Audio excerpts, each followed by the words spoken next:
Hey guys, welcome back to my new video. आज की इस वाली वीडियो में हम बात करने वाले हैं ई रुपए के बारे में। 2 अगस्त 2021 को गवर्नमेंट ने एक न्यू पेमेंट स्कीम लॉन्च की है जिससे पेमेंट इजीली होता है। पहली जो स्कीम थी ये एक यूपीआई की शक्ल में थी, अब ये जो है ना यूपीआई के साथ साथ ई रुपए में भी ये चीज़ आ गई है। पेमेंट मेथड जो है ना बहुत ही एडवांस होने वाले हैं, तो इस वीडियो को एंड तक ज़रूर देखना। आपको मैं दोनों का डिफरेंस भी बताने वाला हूं और ये ई रुपी कैसे काम करता है और इसके क्या क्या बेनिफिट्स होने वाले हैं ये भी मैं बताने वाला हूं। ये जो यूपीआई है और ई रुपी है ये एनपीसीआई के अंडर आता है, national payment corporation of India. पहले यूपीआई हुआ करता था, हम लोग जो है ना गूगल पे, फ़ोन पे की मदद से, ऐसे एप्लीकेशंस की मदद से जो है ना हम पैसे ट्रांसफ़र किया करते थे। अभी आ गया ई रुपए। ये ई रुपए है क्या और ये काम कैसे करता है मैं आपको बताता हूँ। गवर्नमेंट की कोई भी स्कीम आती थी तो गवर्नमेंट क्या करती थी, उस स्कीम के चलते हुए गवर्नमेंट गरीबों को जो फंड देना होता था किसी भी तरीके से, या फिर हेल्थ सेक्टर में हो, या फिर एग्रीकल्चर में हो, या फिर कोविड के रिलेटेड में हो, या फिर कोई फ्लड आ गया हो, किसी भी चीज़ में जो है ना गवर्नमेंट को अगर पैसा देने का या फिर स्कीम ऐसी निकलती थी तो डायरेक्ट उनके अकाउंट में पैसा चला जाता था। तो वैसी अब चीज़ नहीं होने वाली है। अब क्या होगा, ये ई रुपी की मदद से जो है ना एक QR कोड जनरेट किया जाएगा जो कि क्विक रिस्पॉन्स कोड रहेगा। वो जो है ना आपको आपके मोबाइल पे भेजा जाएगा।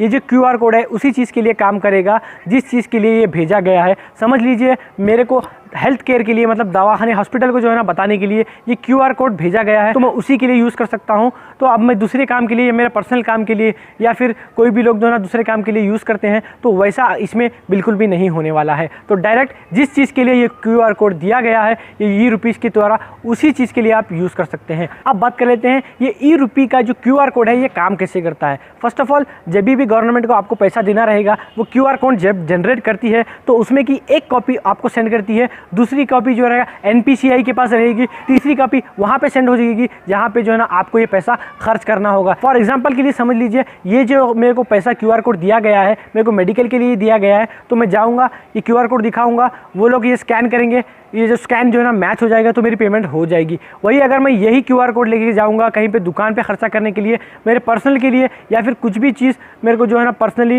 या खाने पीने के लिए अगर मैं खर्चा करूँगा तो ये QR कोड बिल्कुल भी काम नहीं करेगा। या जिस चीज़ के लिए दिया गया है उसी चीज़ के लिए काम करेगा। ये जो ई रुपीज़ का प्रोसेस है ये सिर्फ और सिर्फ गवर्नमेंट के लिए नहीं है, ये सबके लिए है। जैसे कि समझ लीजिए आपकी कोई कंपनी है जो एम्प्लॉयज़ को जो है ना ट्रैवलिंग अलाउंस देती है, मतलब ट्रैवल करने का खर्चा देती है, फूड का खर्चा देती है, और होटल्स में वगैरह रुकने का खर्चा देती है। तो वैसे टाइम पे क्या होगा, पहले जो देती थी कंपनी पैसा देती थी आपको, अब क्या होगा, इस चीज़ को यूज़ करके कंपनी आपको एक QR कोड देगी।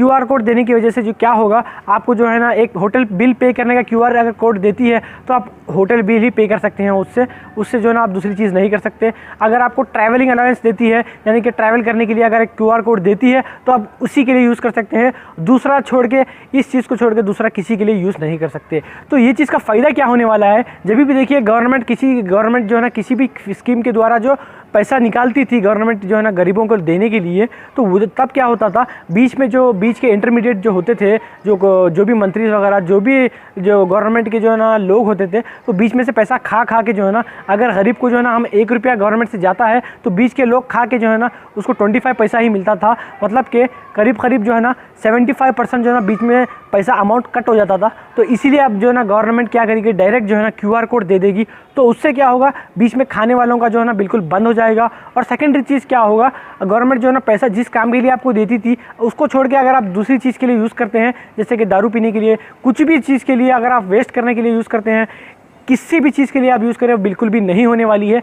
जो चीज़ के लिए दिया गया है वही चीज़ के लिए यूज़ होने वाली है। तो ये एक बहुत ही अच्छा बेनिफिट ये जो ना इस ई रुपी से होने वाला है। लास्टली हम बात करते हैं उन लोगों के बारे में जिनके पास स्मार्टफोन नहीं है। देखिए गवर्नमेंट जो है ना पैसे जो है ना गरीबों के लिए ही डालेगी, गरीबों के पास जो है ना स्मार्टफोन भी नहीं होता है, तो उन लोगों का कैसा, तो उनको QR कोड कैसा जाएगा, ये भी एक सवाल है। तो देखिए गवर्नमेंट ना उनको QR कोड नहीं भेजेगी, उनको जो है ना एक मैसेज जाएगा, मैसेज में एक कोड जाएगा, तो वो कोड को जो है ना QR कोड की शक्ल में जैसा यूज़ करते थे वैसे ही इस कोड को यूज़ करना है। सेम यही कोड जो है ना QR कोड की तरह काम करेगा। वही कोड अगर आप देते हैं तो आपका काम वही प्रोसेस से होगा। ई रुपए के नया पेमेंट सिस्टम की वजह से जो है ना बहुत ही सारे चेंजेस आने वाले हैं आने वाले दिनों में। होप करता हूँ आपको सारा डिटेल में समझ में आ गया होगा। मिलते हैं अगली वीडियो में। Thank you for watching.